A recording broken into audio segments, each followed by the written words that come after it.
It is night, and you are here again. The traveler returns, as they always return, to the dark, to the quiet, to the place between the world you know and the world that is waiting. Lost Worlds for Sleep opens a door tonight. And this door is different from all the others. It is lighter, more delicate. The wood is pale, almost white, smooth as silk beneath your hand. And the smell is extraordinary. Cedar.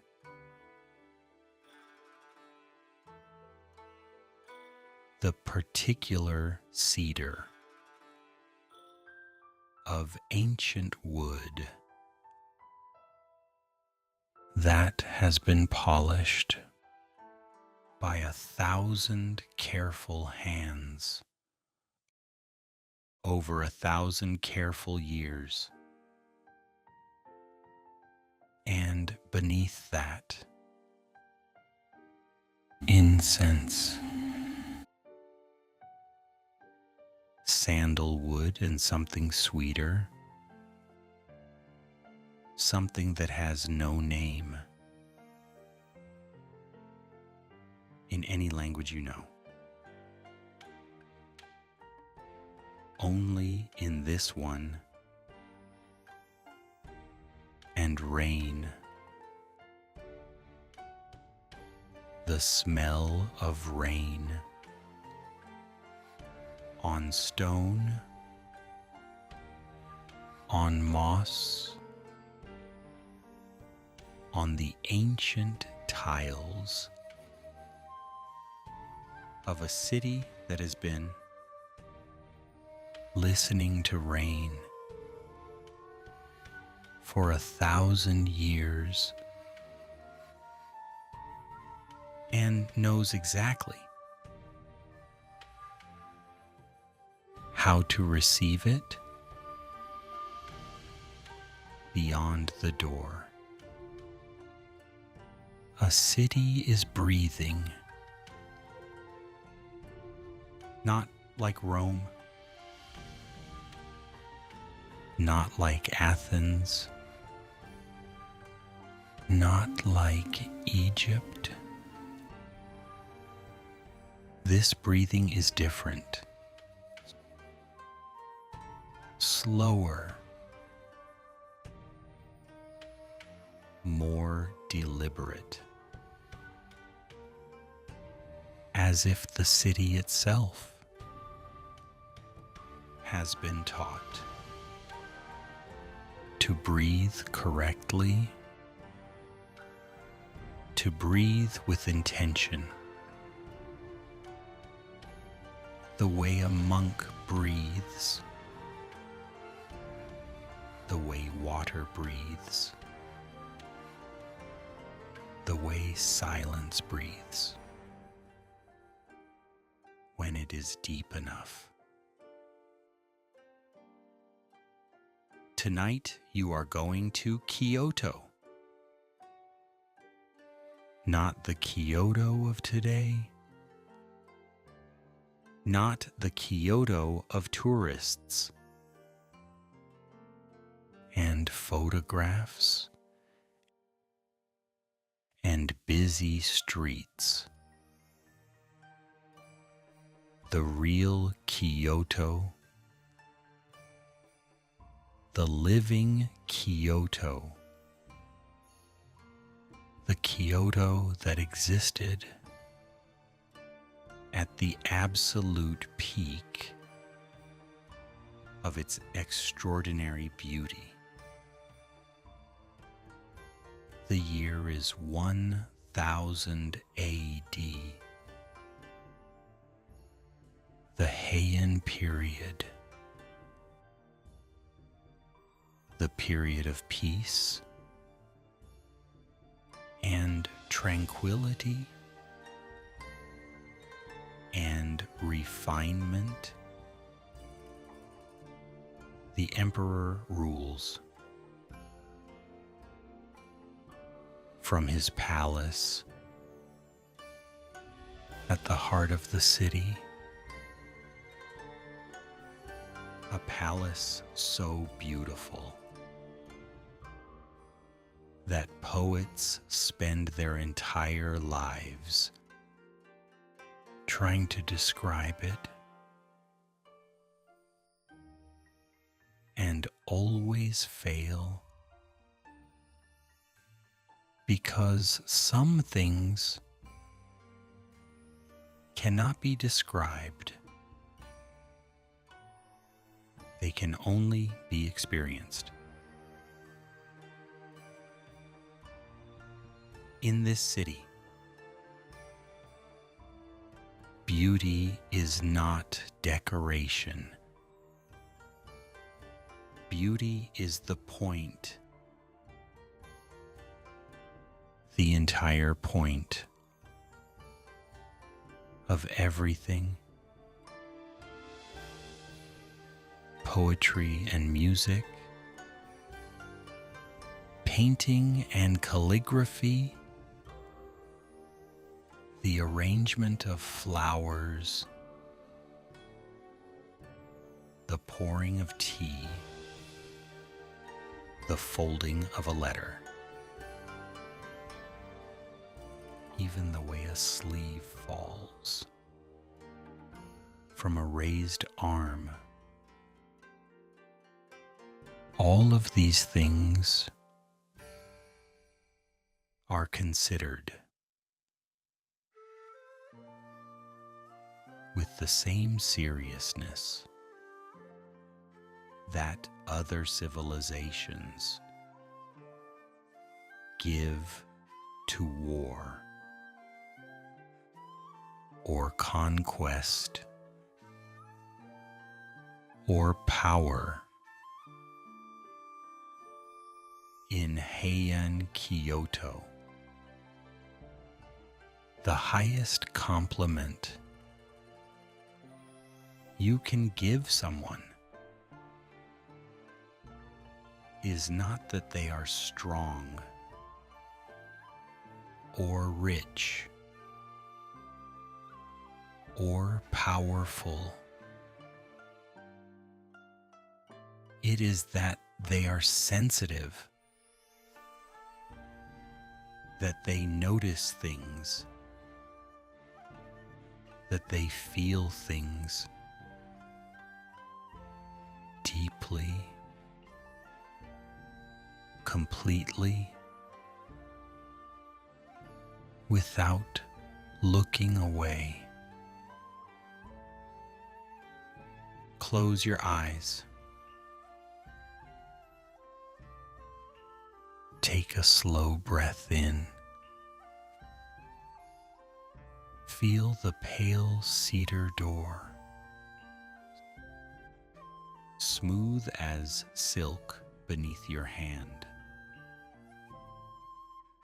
The smell of incense and rain, and ancient moss and cedar wood. Push it open slowly. The night air moves over you, cool and soft, like silk, like something that has been waiting specifically for you. Kyoto is waiting in the rain, in the dark, in the extraordinary, deliberate, ancient silence. Walk with me. You are standing at the outer gates of the Imperial Palace, Heian, the capital of the world. As the people who live here understand it, the gates are closed. Of course, it is the middle of the night. The Emperor is sleeping behind walls, within gardens, each one more beautiful than the last, like a dream inside a dream, inside a dream. The palace complex is enormous, larger than anything you have ever seen. A city within a city. Its roofs sweeping upward at the corners, like the wings of a bird about to take flight. The curved tiles, dark against the night sky, glistening with rain, each one placed with absolute precision by hands that understood that even the parts no one sees must be perfect, because perfection is not for other people. Perfection is for itself. Lanterns hang along the outer wall, their light soft and amber in the rain. Each one a small sun, burning quietly against the dark, their reflections in the wet stone below,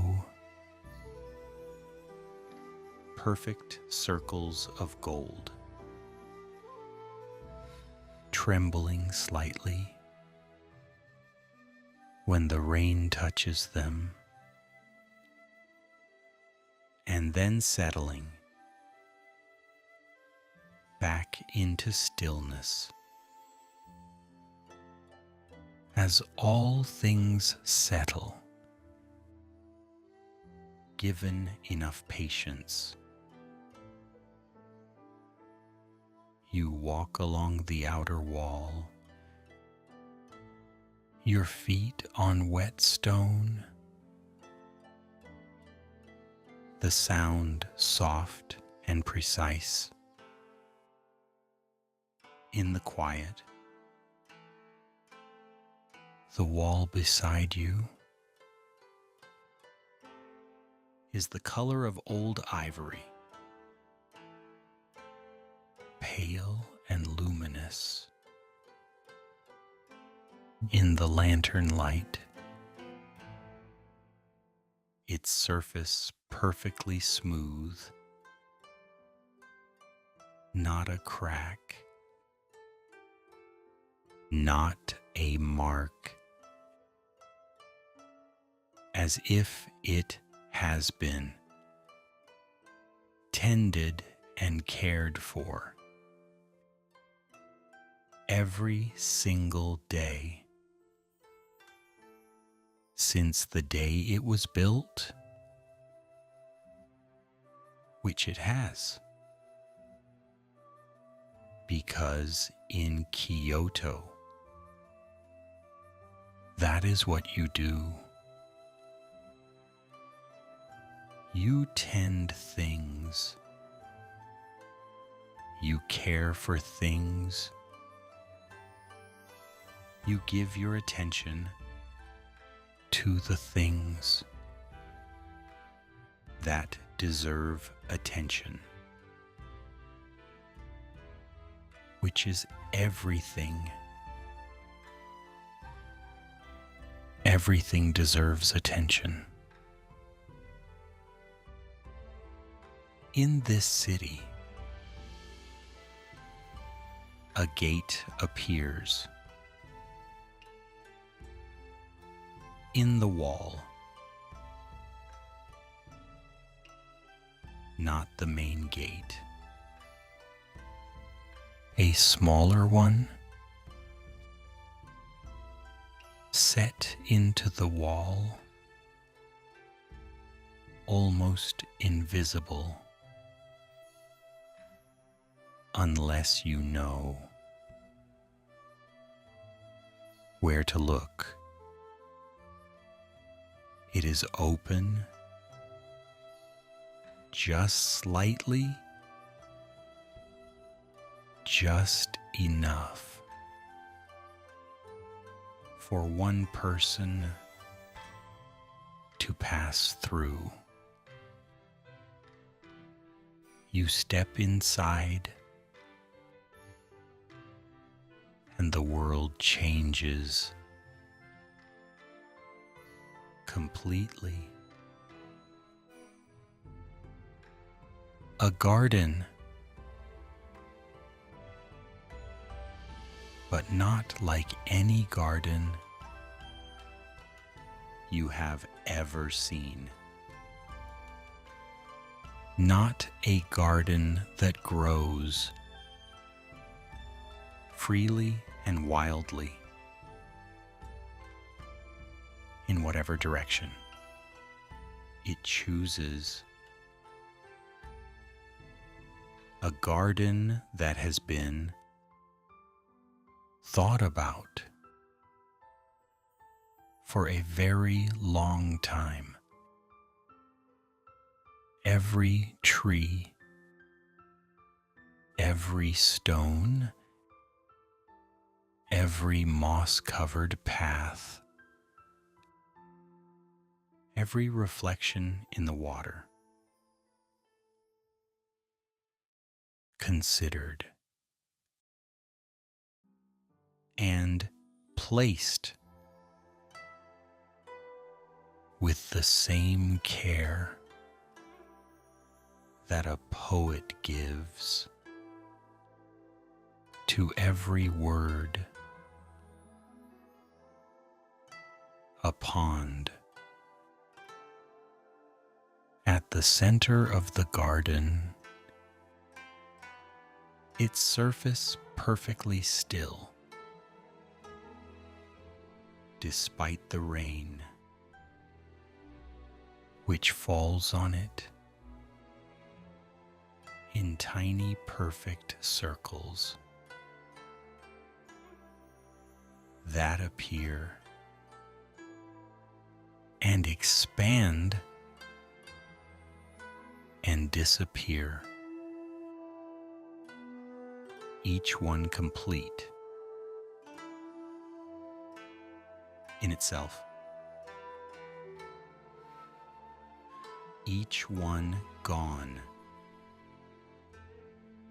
before you can quite fully see it, like a thought that arrives and dissolves before it becomes words. In the pond, the reflection of the palace, trembling slightly in the rain,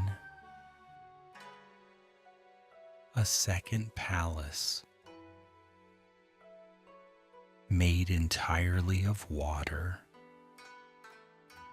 and light and the particular darkness of a Kyoto night. You sit on a stone bench beside the pond, under the shelter of an ancient pine, its branches wide enough to keep the rain from reaching you while the world gets quietly wet all around.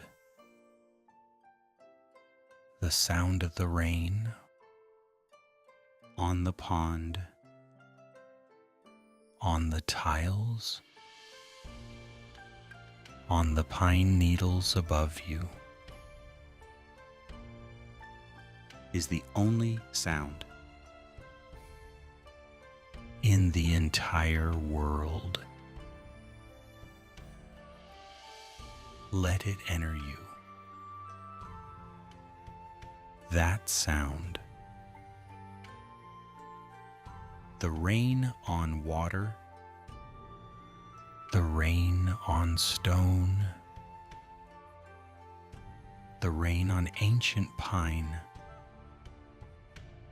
Let it replace every other sound, every other thought, every other thing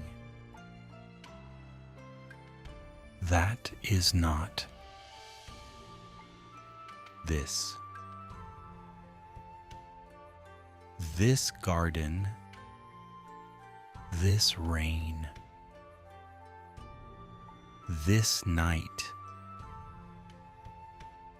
this extraordinary, deliberate, beautiful silence. Walk with me. You leave the palace garden slowly, with the sound of rain still in your ears, still in your body. The way rain stays long after it has stopped. You walk south through streets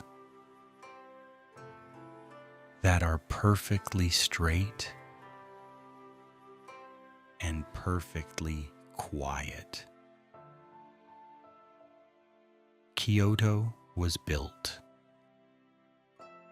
on a grid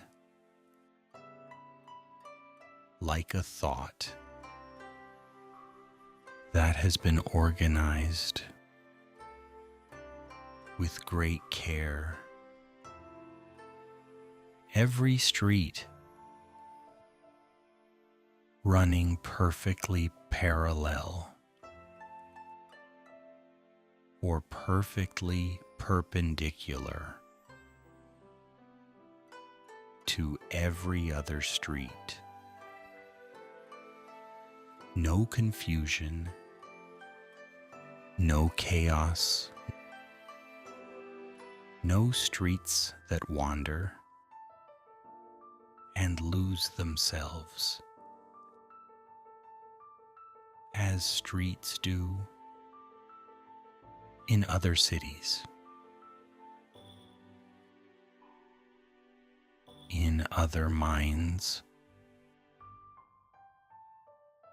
The walls on either side are the color of cedar, warm and dark. In the rain, behind them, gardens sleeping, houses sleeping, lives sleeping, all of Kyoto, dreaming its careful, beautiful, deliberate dreams. You arrive at a gate, wooden and old, set into a stone wall, covered in moss. The moss is extraordinary, green beyond green, a color that seems to generate its own light in the darkness, in the rain. You push the gate open and step through into the Zen garden, and everything stops. Your breath, your thoughts, your sense of time, everything. The garden is made of stone and sand and almost nothing else. No flowers, no trees, no water, just gray stone and white sand, raked into patterns that suggest water without being water, that suggest movement without moving, that suggest everything by containing almost nothing. The stones are placed in groups of 2 and 3 and 5, never even numbers, because even numbers are complete, and odd numbers are still reaching still searching, still becoming. Like all living things, like you. The monk who tends this garden rises before dawn. Every single morning and rakes the sand into these patterns, the same patterns every morning with the same care every morning, not because the patterns need to be made, but because the making is the point. The attention is the point. The care is the point. You sit at the edge of the garden on a wooden platform covered by a low roof that keeps the rain off just barely. You can feel the spray on your face, cool and precise, like a reminder that you are here, that this is real, that the world is wet and dark and extraordinarily quietly beautiful. You look at the stones in the raked sand, and you understand something that you have always known, but never quite found the words for. That emptiness is not nothing. Emptiness is something. The most important something. The something that makes all other somethings possible. The space between the stones is as important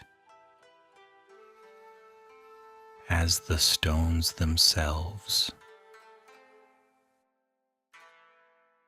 The silence between the words, as important as the words. The rest between the notes, as important as the music. The pause between one breath and the next, as important as the breathing itself. Let your eyes rest on the pale sand on the gray stones, on the patterns that suggest water and movement, and everything by containing almost nothing. Let the emptiness enter you, not as loneliness, not as absence, as space, as room, as the particular peace that comes when you stop filling every moment with something and allow just this, just the rain, just the stones, just the sand, just the silence, just you. Walk with me. You leave the Zen garden, its stillness, its emptiness, its extraordinary lesson about what matters and what does not. You carry it with you. The way you carry all the best things, not in your hands, not in your pockets, but somewhere deeper, somewhere that does not have a name. You walk east through the rain, which has softened now into something barely there. More mist than rain, more feeling than fact. The kind of rain that does not make you wet, but changes the air around you,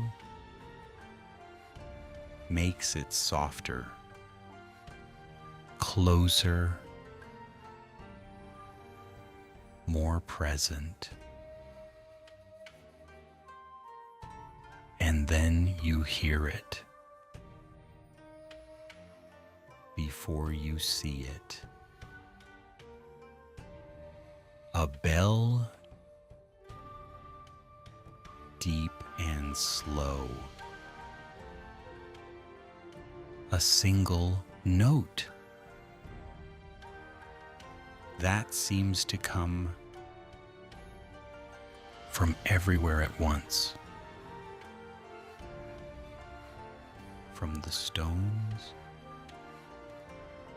from the mist, from the air itself. A note so low and so pure that you feel it more than you hear it. In your chest, in your bones, in the place where the deepest things live. The temple appears through the mist, slowly, the way all important things appear. Not all at once, but gradually, revealing themselves layer by layer, as if they want to be sure you are ready to receive them. The gate first, two great pillars of red lacquer rising out of the mist, dark and ancient, and absolutely certain of their place in the world than the path. Stone slabs, wet and gleaming, leading toward the main hall, lined on either side with stone lanterns, each one lit, each one burning a small warm flame inside a stone house,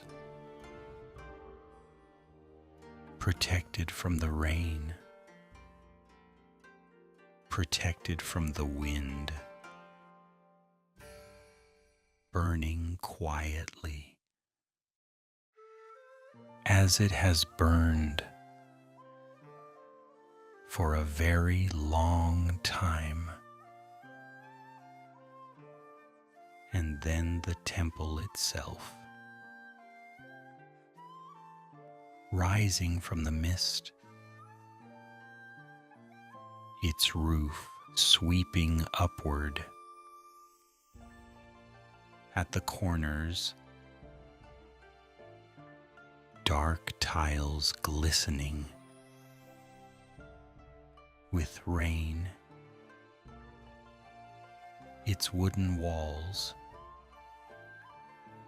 the deep orange red of old lacquer, the color of autumn leaves, the color of embers,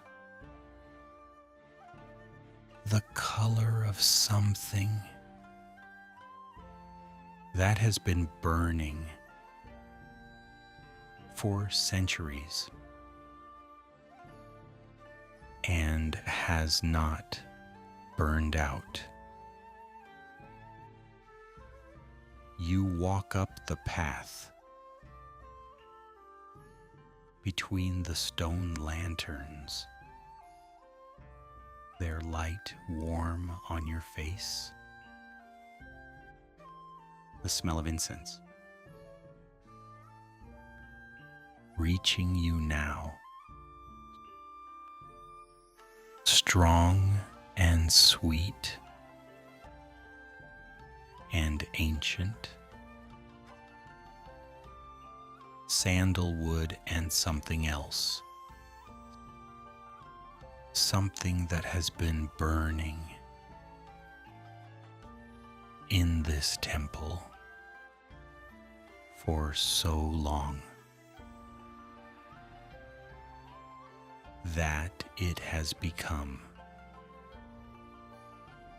part of the wood, part of the stone, part of the air itself. You remove your shoes at the entrance,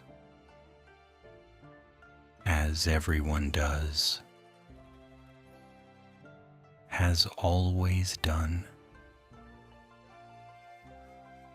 will always do. The gesture of respect that says, I understand that I am entering something larger than myself, and I come with nothing but what I am. Inside, the floor is cool and smooth. Beneath your feet, polished wood, dark and warm, that has absorbed 1,000 years of footsteps, 1,000 years of prayers, 1,000 years of people coming here in the dark, in the rain, looking for something they could not find anywhere else. At the altar, candles burn, their flames perfectly still. In the windless air, the Buddha sits in gold and silence. His eyes almost closed, looking inward, or perhaps looking at everything at once, with the particular expression of someone who has understood something important and found that understanding it brings not excitement but peace, deep, unshakable, permanent peace. You sit on a cushion before the altar, on the cool polished floor, and you are still, completely still. The candles burn, the incense rises. In a thin straight line, toward the ceiling, undisturbed, unbroken. The bell sounds again from somewhere outside. That single deep note, moving through the temple, moving through you, and then fading so slowly that you cannot say exactly when it stops. Only that at some point it is gone, and the silence that takes its place is deeper than the silence that was there before. Let that silence enter you now, the silence of the temple, the silence of the Buddha, the silence of 1,000 years of prayers and candles and incense and people sitting exactly as you are sitting, in the dark, in the rain, looking for the same thing. You are looking for rest. Walk with me. You leave the temple, its silence, its candles, its golden Buddha still watching, still understanding, still at peace. You carry something of it with you,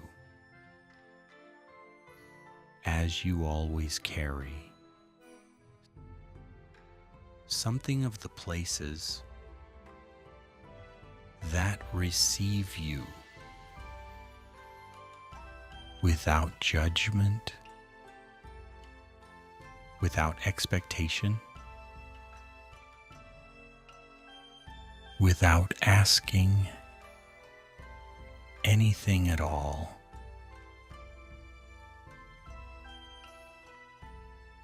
The mist has thickened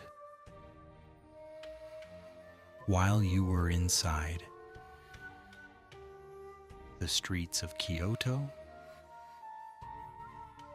now barely visible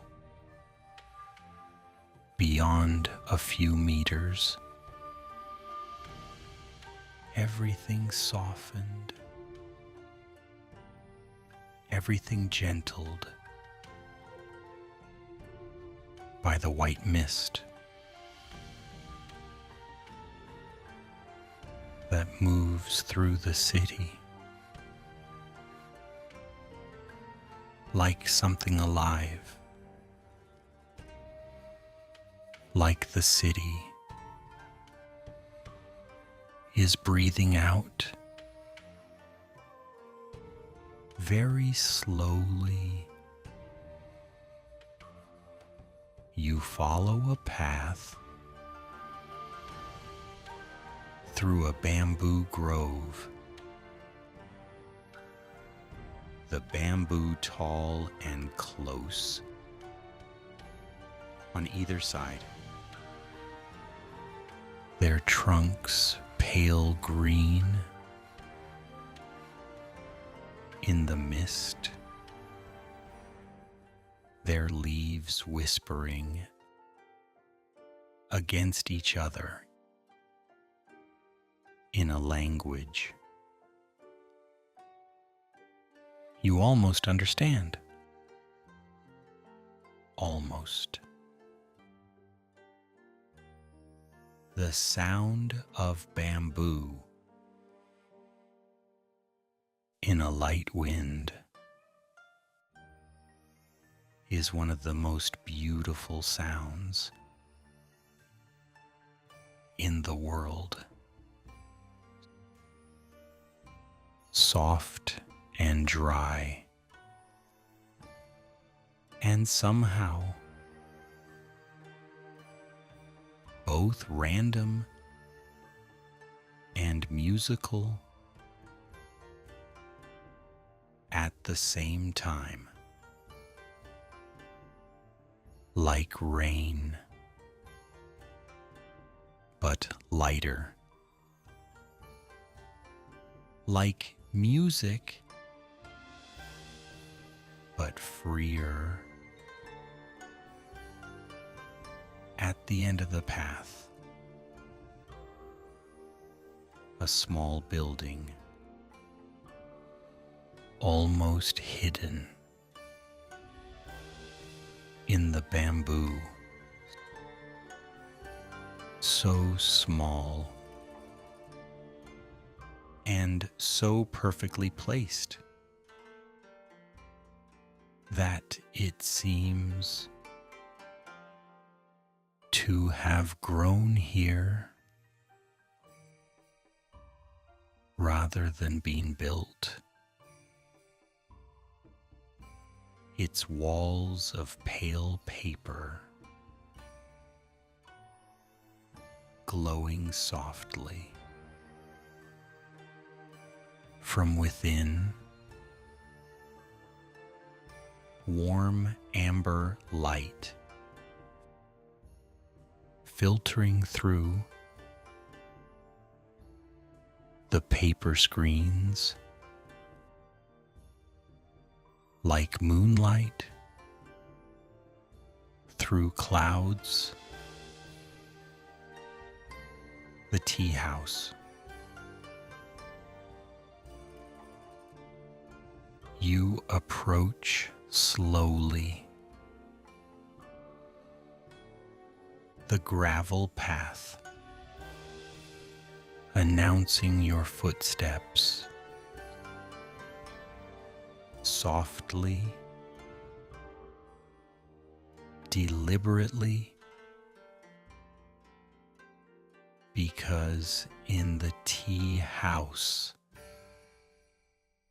nothing is accidental. Even the sound of your arrival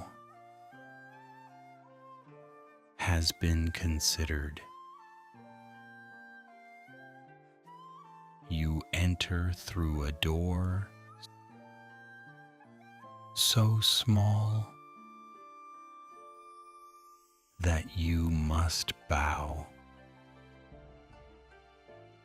to pass through it. This is intentional. Everyone bows to enter this space. Emperor and servant, poet and soldier, rich and poor, all of them bowing at this threshold, all of them equal in this room, inside. The room is tiny, and perfect. Tatami on the floor, cool and green. Beneath your feet, a single scroll on the wall, a painting of mountains in mist, and a single branch of cherry blossom in a narrow vase, 3 flowers almost open, almost. At the center of the room, a low table, and on the table, the tea, already prepared, as if it has been waiting specifically for you since before you knew. You were coming. You sit on the tatami and you take the bowl in both hands, the way you have been shown to take it, with your whole attention, with your whole respect. The bowl is warm, perfectly warm, against your palms. The tea inside, bright green and slightly bitter and extraordinary. You drink slowly, the warmth moving through you, from your hands to your chest, to somewhere deeper, somewhere that needed exactly this warmth, exactly this quiet, exactly this moment. Outside, the bamboo whispers, the mist moves, the rain, if it is still raining, falls so softly now that it is indistinguishable from silence. You hold the empty bowl in both hands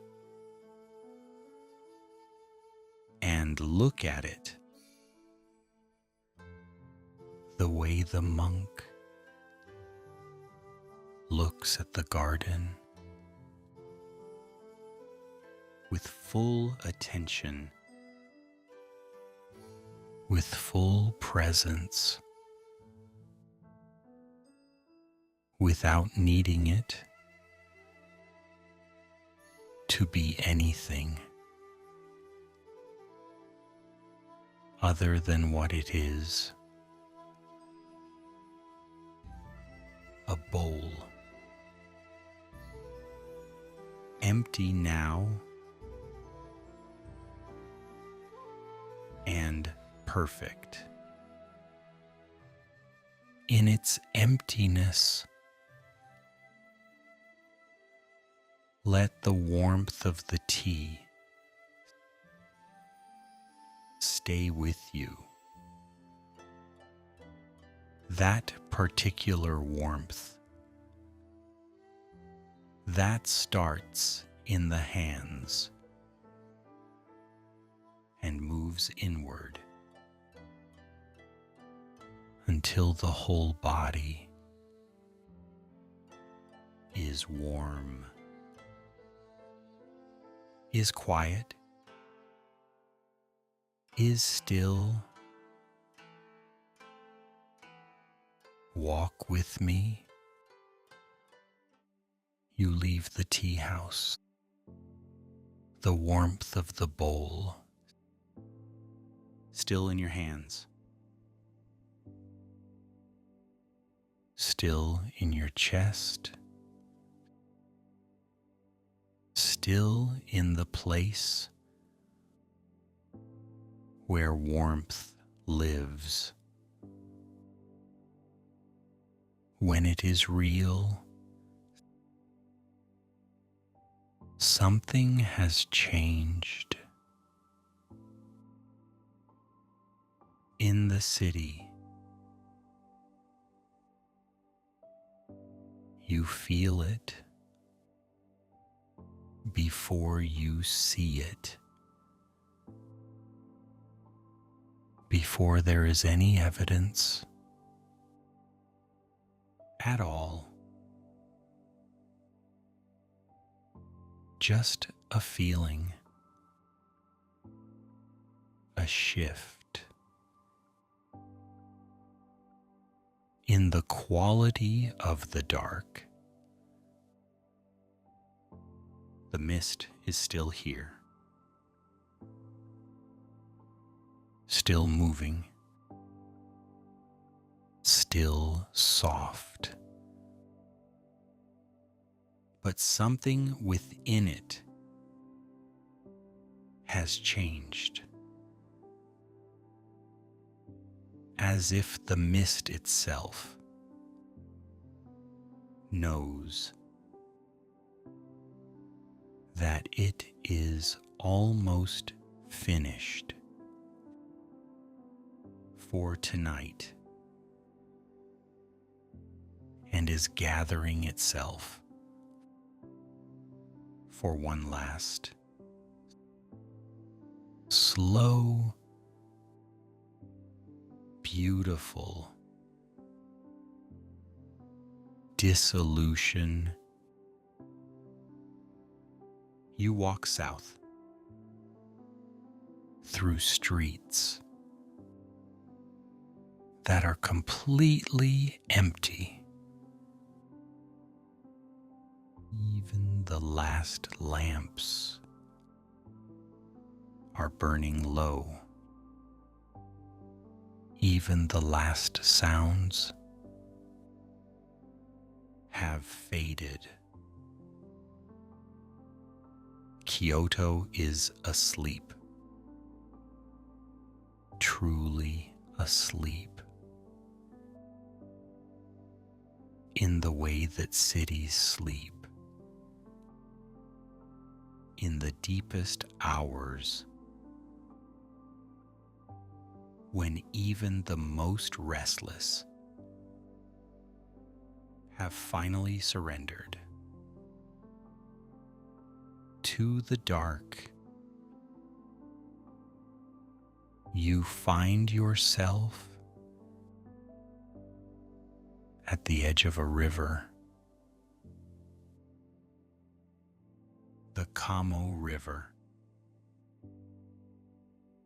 which runs through the heart of Kyoto, like a thought running through a mind. quietly, continuously,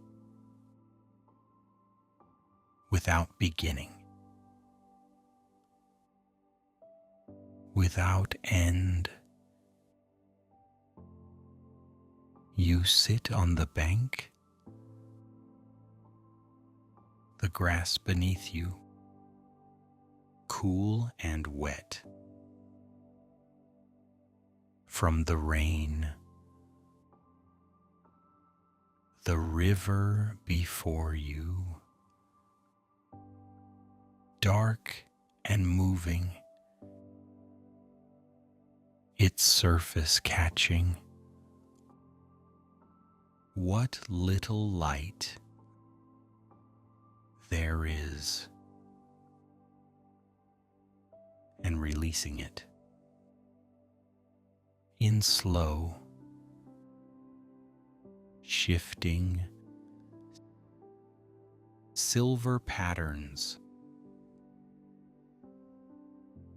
The sound of the river is the sound of time, moving as it always moves over the same stones, in the same direction,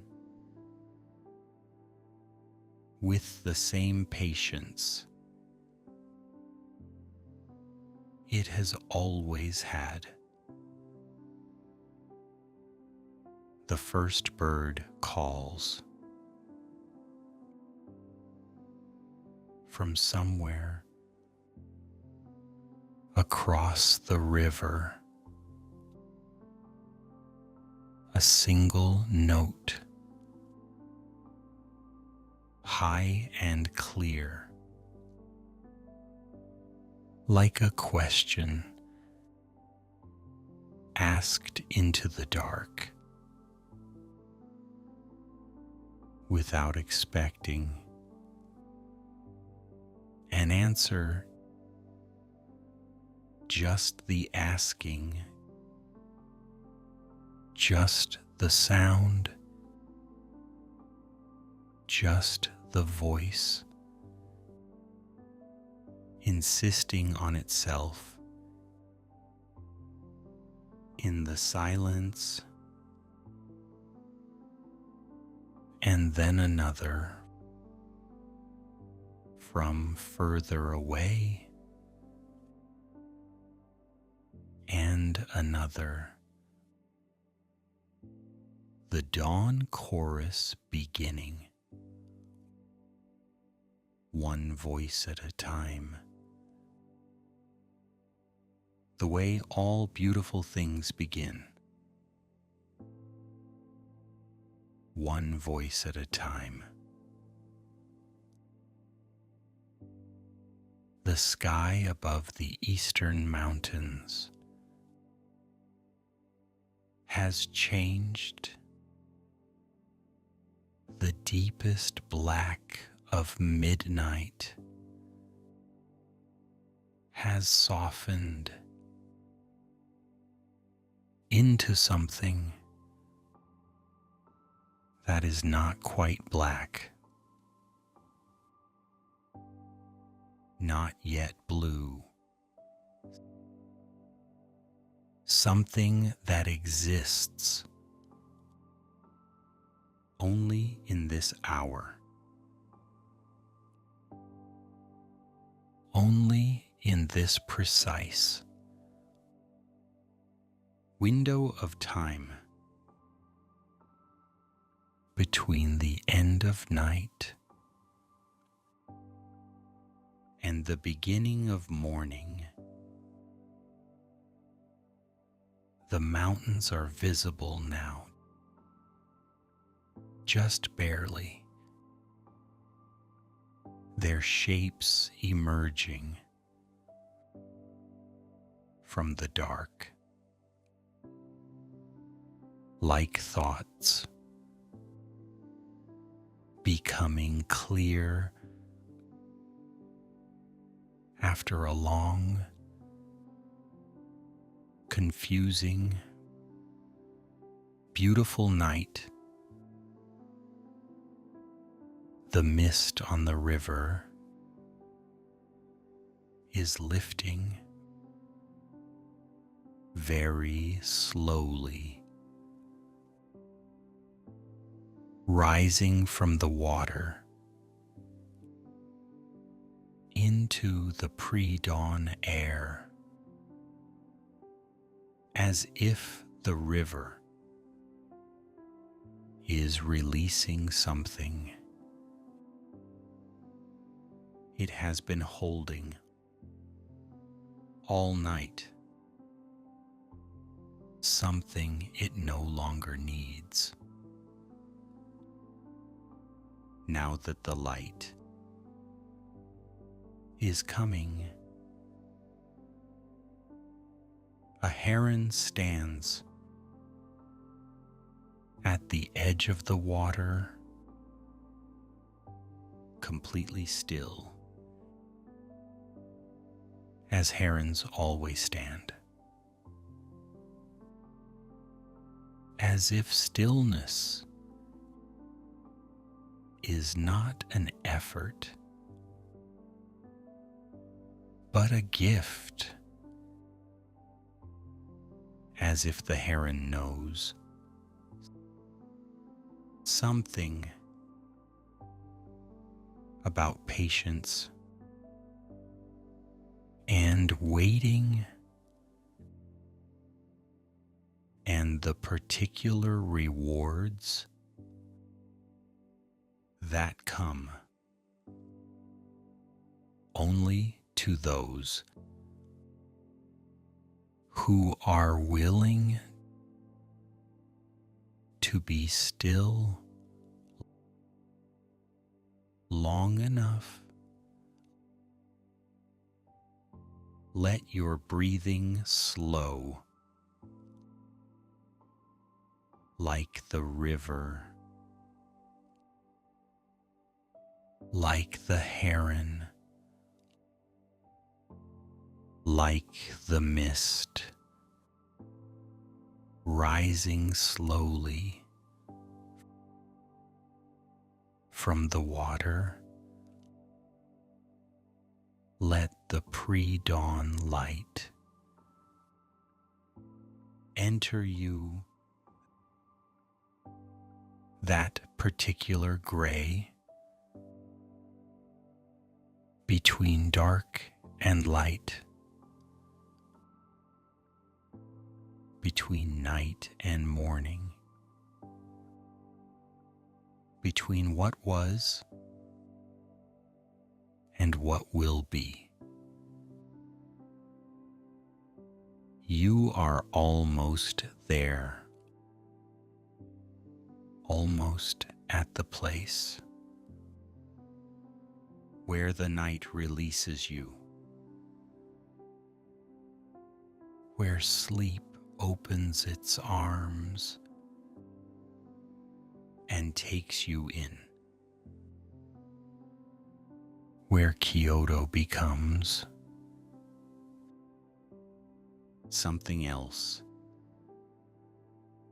something that will stay with you long after the night is over, long after morning comes. Walk with me one last time. Walk with me. The city is waking, but you are not. Not yet. Not quite. There is a moment that exists only here, only in this city, only in this last breath of night, when Kyoto is both things at once, asleep and waking, ancient and eternal, gone and here, completely, impossibly, here. You are sitting at the edge of the Kamo River in the last hour of the Kyoto night, and something is happening, something quiet, something that has no name, the way the most important things never have names. Kyoto is entering you. Not dramatically, not suddenly, the way all the best things enter, slowly, without announcement, through the breath, through the skin, through the soles of your feet, on the cool, wet grass, by the river, through the smell of cedar, still in your memory, through the warmth of the tea bowl, still in your hands, through the silence of the Zen garden, still in your mind, through the bell of the temple,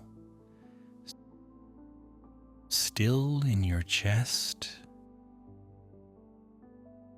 the Imperial Palace and its garden of perfect rain circles, the Zen garden and its lesson about emptiness, the temple and its golden silence, the tea house and its bowl of warmth. All of it is inside you now. All of it is yours, not as a memory, not as a dream, as something more permanent than either. Something that will still be there when you wake tomorrow. In the quiet moment between sleep and consciousness, when the world is still soft, and you will whisper without knowing why. Last night, I was actually there. The birds are singing now. all of them, their voices filling the pale pre-dawn air,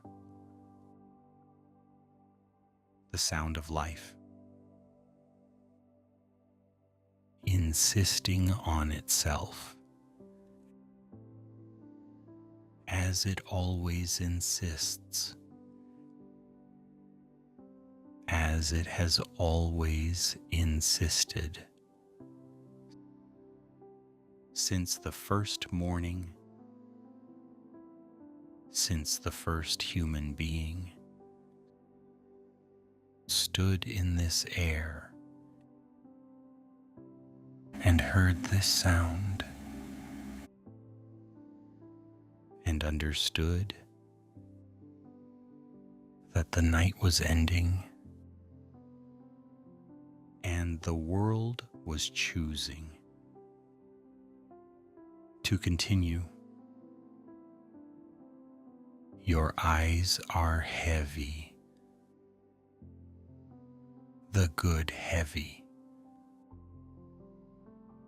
the heavy that comes after a night fully lived, after a palace visited, and a garden understood, and a temple sat in, and a bowl of tea held in both hands, with full attention, with full presence, with full gratitude. Let your eyes close. Let them close now. There is nothing left to see. Not because there is nothing beautiful. There is everything beautiful. But because you have seen enough. More than enough. You have seen Kyoto at its most alive, at its most itself, at the precise moment when it was most worth seeing. The river flows beside you, as it has always flowed, patient,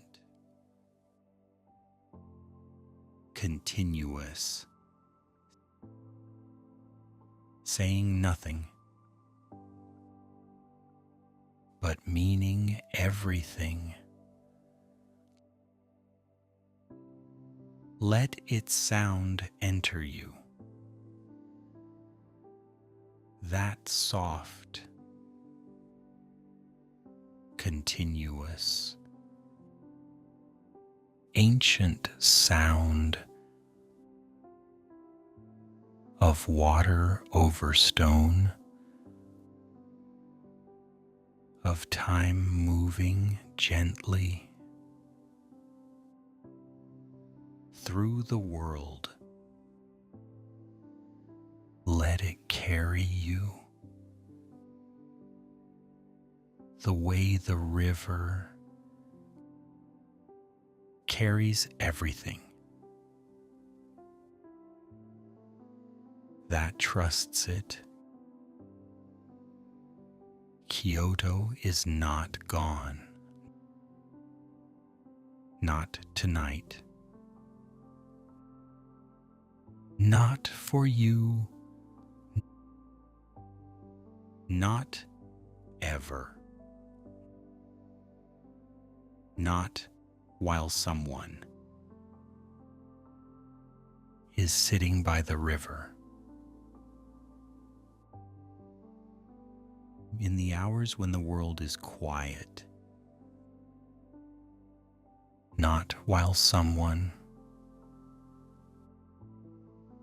is holding a bowl of tea with both hands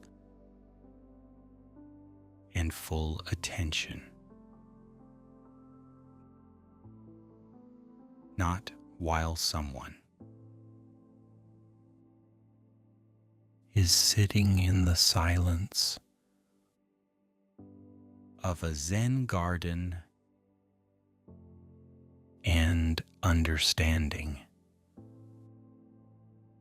that emptiness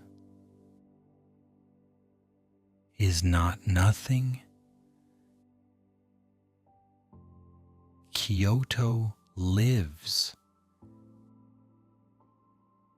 in the only place that anything truly lives, in the minds of those who pay attention, in the hearts of those who care enough to walk its streets at midnight, in the rain, and stay until the dawn. You stayed. You were here. And Kyoto will remember you. Sleep now. Traveler, sleep. The night has given you everything it has. The river is still flowing. The temple bell still ringing. In the distance, the bamboo still whispering in the last breath of the Kyoto night. And somewhere in the deep, warm, dark of the night that is ending, a door is opening. Your door, the one that leads not to any city, not to any street, not to any world, but to the place inside you where everything is possible, where everything is safe, where everything is simply still. Go through it. Go through it now. And when you wake, lost worlds for sleep will be here, waiting for you, as it always waits, every night, a new door opens. Tonight it opened onto Kyoto, the city of silk and silence, the city that taught the world that beauty is not decoration. Beauty is the point. Tomorrow night,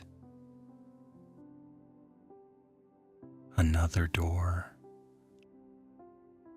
another world, another journey into the ancient dark. If you want to be there, subscribe to Lost Worlds for sleep,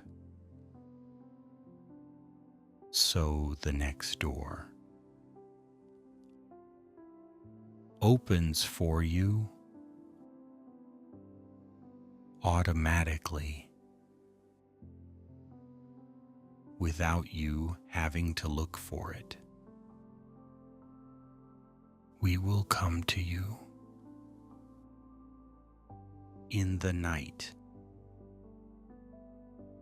when you need us, when the world is too loud and you need somewhere quiet and old and beautiful to rest. We will be there. Sleep well, traveler. You were actually there.